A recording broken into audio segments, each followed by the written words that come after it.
Sebenarnya dikurung tuh kayaknya setan dalam diri kita deh, karena saya sendiri masih ngelihat Peter CS berkeliaran di sekitar saya di saat Ramadan. Cuman yang bikin mereka terganggu mungkin banyak orang yang beribadah, banyak orang masjid-masjid bersuara, itu yang bikin mereka agak tertahan untuk kesana kesini sih itu. Yang mengganggu saya adalah ketika orang-orang lihat saya ngomong sendirian, padahal saya ngerasa punya lawan bicara, itu yang mengganggu. Jadinya orang anggap saya aneh.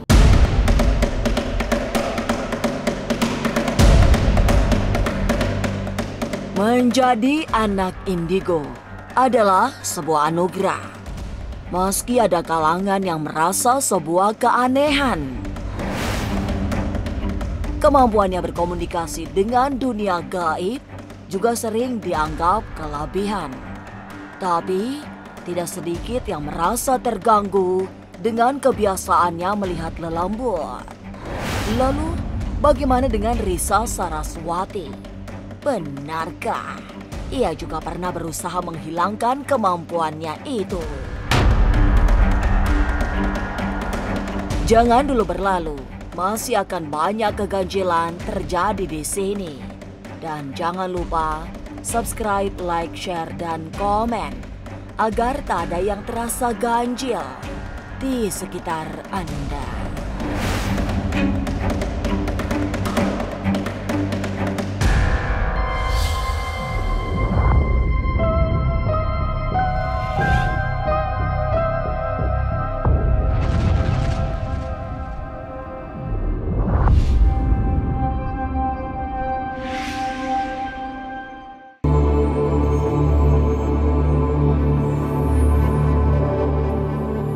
Risa Saraswati bukan sembarangan indigo.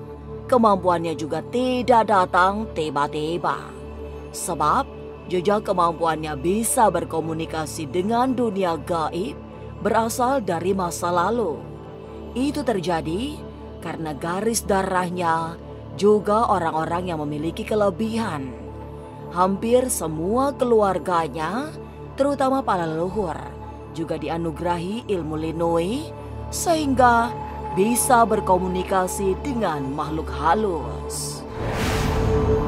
Saya lahir di keluarga yang memang hampir semuanya lihat. Cuman saya sebagai cucu pertama, jadi saya yang pertama kali bisa berkomunikasi sama mereka, dan itu udah terjadi dari saya waktu kecil gitu, itu aja. Serangan secara fisik sebenarnya tidak menyerang secara fisik, tapi lebih ke mempengaruhi kita untuk melakukan hal yang buruk.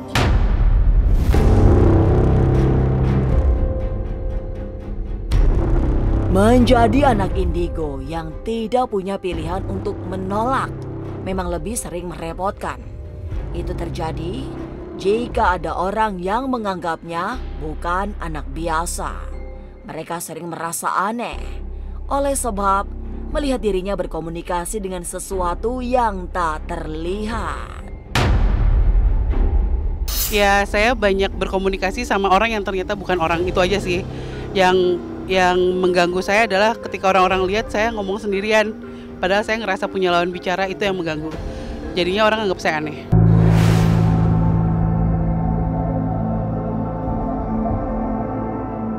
Tidak pernah terganggu, sesungguhnya memiliki kemampuan melihat dan berkomunikasi dengan makhluk halus, tapi Risa merasa banyak orang menganggapnya aneh. Itu yang membuatnya ingin menghapus kelebihannya itu.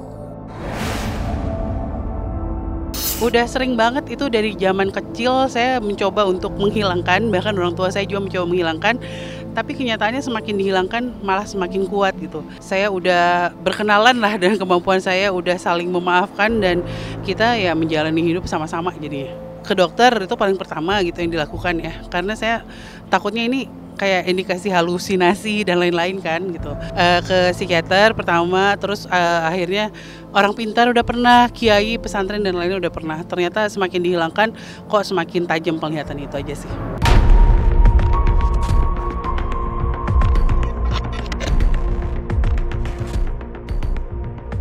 Mendapat anugerah bisa berkomunikasi dengan makhluk halus membuat Risa Saraswati sering berada dalam dilema. Ingin menghapus, tapi sekaligus bersyukur karena bisa bermanfaat untuk sesama. Tapi benarkah ada anak indigo yang bertobat? Bagaimana dengan anak indigo yang sudah hijrah? Jangan kemana-mana, tetap subscribe, like, share, dan komen agar tak ada yang terasa ganjil di sekitar Anda.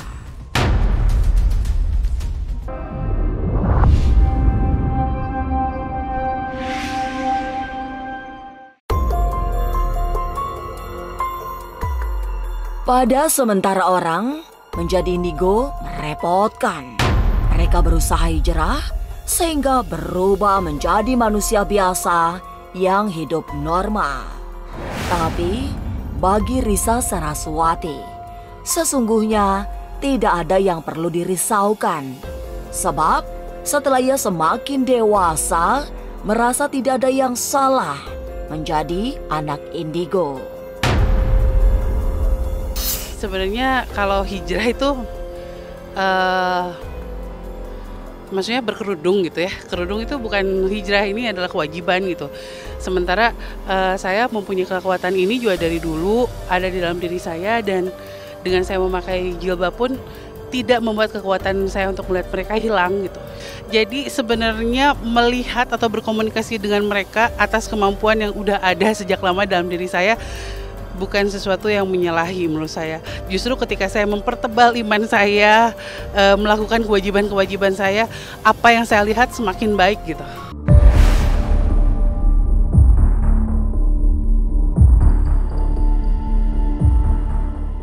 Diberi kelebihan spiritual sejak lahir, Risa sudah terbiasa dengan dunia gaib. Selama ini tidak ada yang merisaukan. Bentuk-bentuk ajaib, ganjil, dan segala yang menakutkan tak membuatnya kehilangan keberanian. Risa baru merasa sangat terganggu saat bertemu dengan orang yang dikenal yang berubah bentuk menjadi sesuatu yang aneh setelah meninggal. Oke, yang paling menyeramkan itu buat saya adalah ketika saya melihat orang-orang yang saya pernah kenal semasa hidupnya terus tiba-tiba menjadi sosok yang berbeda gitu. Ketika mereka sudah tiada, buat saya itu lebih serem. Kalau ngelihat hantu yang serem, tapi kita kan nggak kenal masa lalunya seperti apa, ya biasa aja gitu. Tapi ketika kita tahu bagaimana dia hidup, bagaimana dia berkomunikasi dengan saya semasa hidup, jadi itu jadi sesuatu yang membuat saya menyeramkan.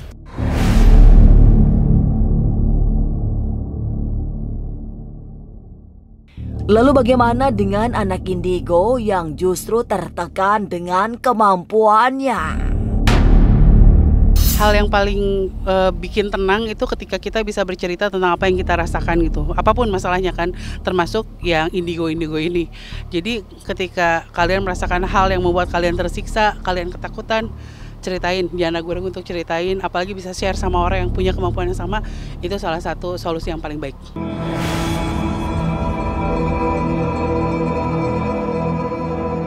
Mendapat anugerah menjadi anak indigo ternyata membuat risau bagi sebagian orang.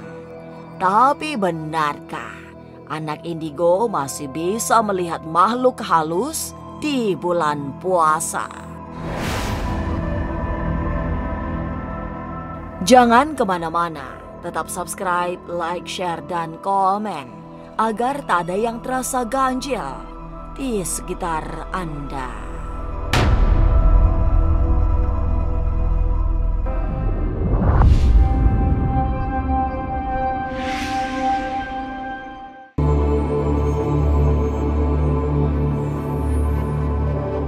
Selama bulan puasa, ternyata orang-orang indigo masih bisa melihat eksistensi makhluk halus. Mereka melakukan aktivitas seperti biasa, meski tetap merasa tidak nyaman.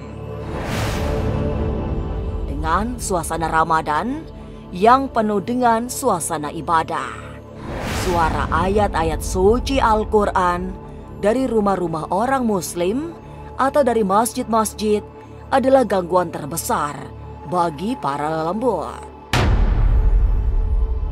Sebenarnya yang dikurung tuh kayaknya setan dalam diri kita deh, karena saya sendiri masih ngelihat Peter CS berkeliaran di sekitar saya di saat Ramadan. Cuman yang bikin mereka terganggu mungkin banyak orang yang beribadah, banyak orang masjid-masjid bersuara, itu yang bikin mereka agak tertahan untuk kesana kesini sih itu.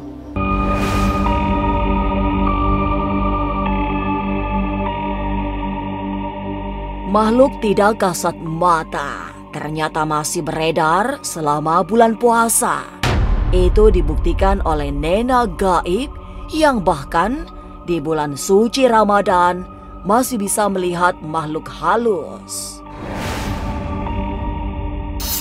Kalau yang namanya makhluk-makhluk yang tidak kasat mata sebenarnya itu masih mereka beredar gitu, dan mereka ini masih yang namanya ya seperti kita hidup ini kan dua dunia yang dimana mereka masih beraktivitas. Kalau pengalaman mistis sebenarnya sih setiap hari ya pengalaman mistis, tapi kalau di bulan suci Ramadan ya mereka masih gitu, mereka masih yang ibarat mengganggu atau mungkin hanya keselibet lewat gitu aja tuh, mereka masih seperti itu. Sama aja sih, eksistensi mereka sama aja.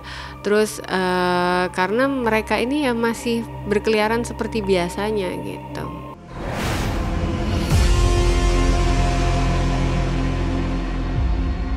Bagaimana dengan pendapat Ki Teddy? Kalau sesuai dengan kepercayaan dengan agama di bulan puasa ya bisa aja memang terjadi begitu, itu kepercayaan betul. Dibilang magic atau setan-setan atau yang sejenis itu ya dikurung ya supaya tidak mengganggu orang yang berpuasa. Karena pada saat berpuasa itu kan gangguan banyak. Ya dengan kepercayaan itu minimal kan orang jadi wah, menjalankan puasa jadi lebih tenang. Itu bisa aja, itu memang sebetulnya ada ya. Saya juga masih suatu misteri aneh. Itu kalau yang dibilang kuntilanak, yang dibilang anak ambar, ya ini apa? Yang anak kecil begitu, itu sebetulnya ada. Nah itu ada tuh karena apa? Itu nggak bisa dikunci, karena ada ahli spiritual yang megang itu. Kalau mereka diikat enggak ya? Kalau misalkan mereka diikat ataupun mereka dikerangkeng, bahasanya sekarang mungkin tidak ada orang-orang yang terjerumus di dalam dosa ya kasarannya. Mungkin dalam satu bulan full bulan puasa ini mereka tidak yang berpuasa mungkin akan mendapatkan pahala yang banyak karena ya mereka tidak mengganggu manusia gitu. Nah kalau misalkan di dalam tadi seperti bilang jalan di tempat gelap udah bahwa makhluk-makhluk halus itu dikerangkeng, tidak, sebenarnya mereka masih ada. Tergantung bagaimana pola pikir kita juga gitu. Kalau misalkan kita berpikir ada. Kalau kita berpikir tidak ada, ya kita lawan rasa ketakutan kita. Karena kenapa? Kalau kita makin takut, energi kita makin lemah dan itu yang akan menarik dan akan menjadikan dia datang. Pesan aku makin banyak untuk beribadah terhadap Allah, terus puasanya dijalankan. Bukan hanya kita menahan lapar, menahan haus, tetapi kita juga menahan emosi-emosi kita, menahan semua yang menjadi keburukan di dalam diri manusia dan selalu menebar kebaikan, di mana pahala-pahala yang kita kumpulkan akan menjadi tabungan di akhirat nanti.